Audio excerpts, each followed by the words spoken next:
So you can see I've already taken the rubber boot off. There's one screw here that isn't captivated, and there is a very nice, if I can show it, nice little cutout then there, so once you've undone your screw you can get your fingers into that little cutout and take off your lid, which is a nice touch. As I say, the screw does fall out if you're not careful, and that leaves you and gets you into batteries and fuse for AAs, which will drop out. With a pair of long nose pliers you can get that fuse out, but I can leave it in there for the time being. There's then 4 screws here to take out to get into the actual instrument.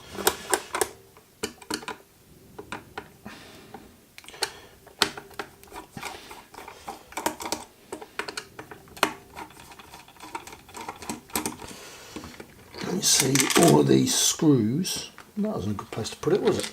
They're actual little machine screws into brass inserts. So that's another very nice quality touch that you don't see on an awful lot of instruments these days. And there we are inside. On the inside of the boot, let's get you out of the way. So on the inside of the back cover you can see some EMF shielding type in there. That makes contact with this spring here, and the 2 battery clips for the plus and minus from the battery pack go through these 2 slots in the back cover, so the back cover comes away, can stay completely out of the way, and you're through into the main board here. And we'll see if I can do some zooming in now. Let's see if we can get closer. That pops up a little bit more. Okay, so you can see here, this is the input circuit, the 2 remote control probe connectors come through here, and the actual jacks, 4mm jacks, soldered onto this board through the actual inserts in the front case. We can take you off here. So this is the little function switch contact. Oops, let's got him out of the way. If you want to look on the inside of him, nice little curved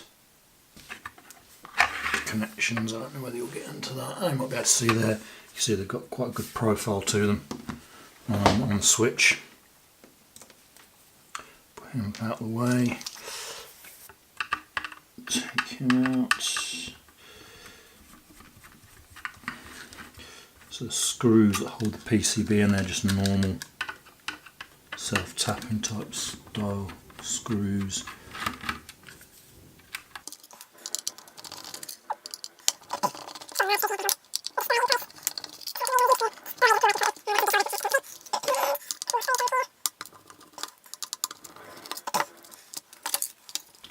And then hopefully he should, he says,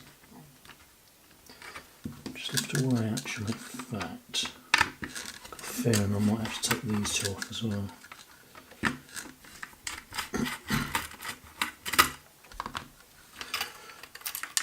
So these are a little bit different, the actual connections for the remote controlled probes. They're a machine screw. Go into the connector at the back, and then they actually unplug from the PCB. And there's the same, just a little 2-pronged into there, and then that leaves them behind, and then hopefully,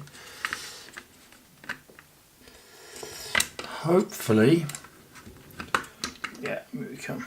It comes out.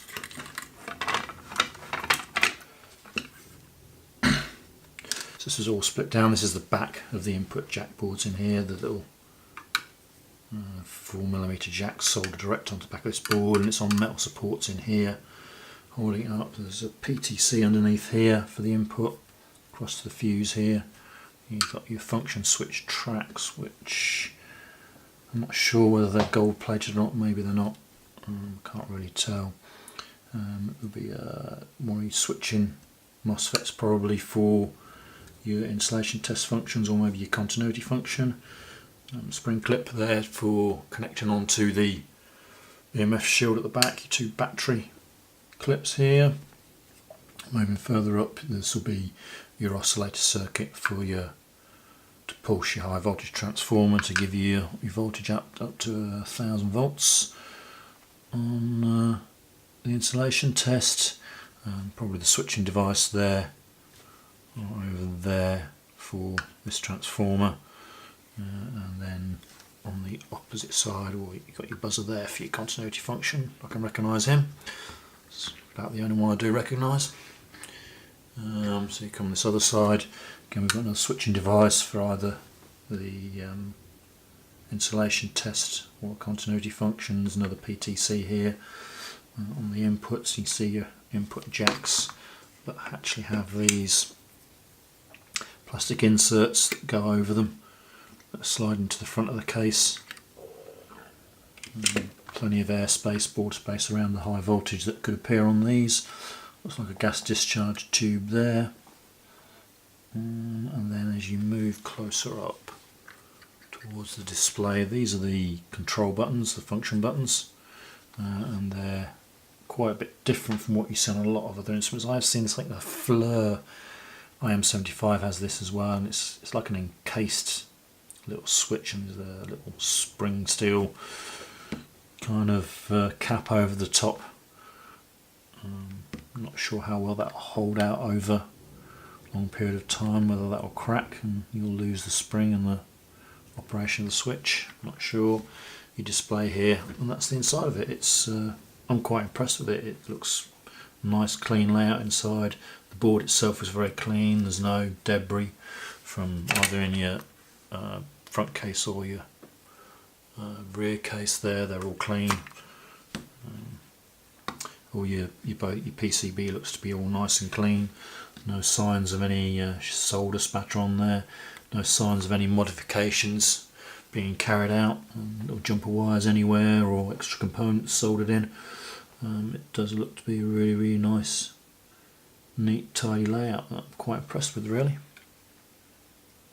So yeah, that's the insides. That's the insides of the RS IIT1500 / APA Technology 607 insulation tester. So I'll leave you with that. Thanks for watching, and I'll now try and put it all back together again.